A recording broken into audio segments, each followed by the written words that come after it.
Mengapa kurikulum perlu berubah?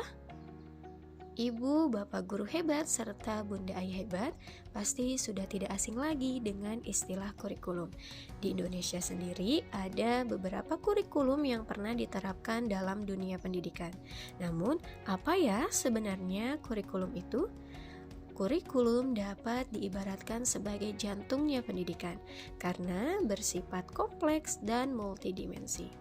Pengertian kurikulum tercantum dalam Undang-Undang Nomor 20 Tahun 2003 tentang Sistem Pendidikan Nasional Pasal 1 Butir 19. Kurikulum adalah seperangkat rencana dan pengaturan mengenai tujuan, isi, dan bahan pelajaran serta cara yang digunakan sebagai pedoman penyelenggaraan kegiatan pembelajaran untuk mencapai tujuan pendidikan tertentu.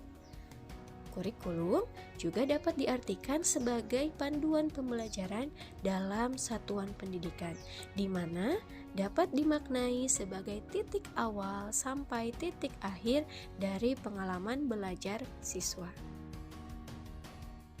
Kurikulum memiliki 4 komponen: tujuan, konten atau materi, metode, dan evaluasi. Tujuan berhubungan dengan arah atau hasil yang diinginkan. Konten atau materi berhubungan dengan semua pengalaman belajar yang harus dimiliki siswa yang arahnya untuk mencapai tujuan yang ditentukan. Metode berhubungan dengan implementasi kurikulum dan evaluasi untuk melihat efektivitas pencapaian dari tujuan. Kurikulum memiliki 3 peranan.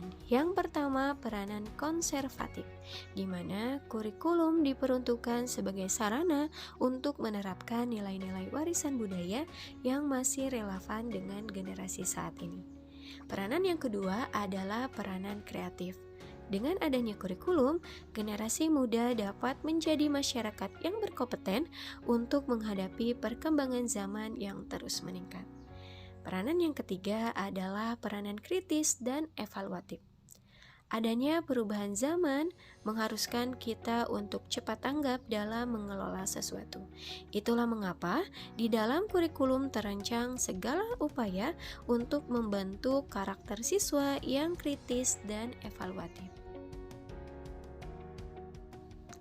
Mari kita temukan apakah ada perbedaan dari kedua gambar berikut.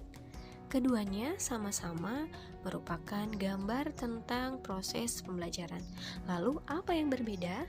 Ya, yang berbeda adalah penggunaan teknologi dalam proses pembelajaran. Kita dapat melihat betapa banyaknya perbedaan dan perubahan dalam proses belajar dulu dan sekarang. Lalu, kenapa kurikulum harus berubah? Kurikulum berubah karena agar relevan dengan perkembangan zaman, agar dapat memenuhi kebutuhan belajar siswa dan untuk menyiapkan generasi di masa depan. Mari kita ingat kembali apa tujuan pendidikan menurut Ki Hajar Dewantara. Pendidikan bertujuan menuntun segala kodrat yang ada pada anak-anak agar mereka dapat mencapai keselamatan dan kebahagiaan yang setinggi-tingginya, baik sebagai manusia maupun sebagai anggota masyarakat. Demi menuntun kodrat tersebut, maka pembelajaran termasuk kurikulum yang dijadikan acuan juga harus disesuaikan karena sejatinya kurikulum dirancang untuk siswa yang membantu mereka untuk menghadapi dunia yang penuh tantangan kini dan masa depan. Kurikulum yang baik adalah kurikulum yang sesuai dengan zamannya.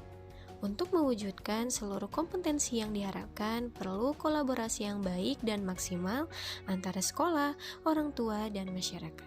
Semangat belajar dan berproses untuk pendidikan yang lebih baik. Semangat menyongsong kurikulum baru, kurikulum merdeka.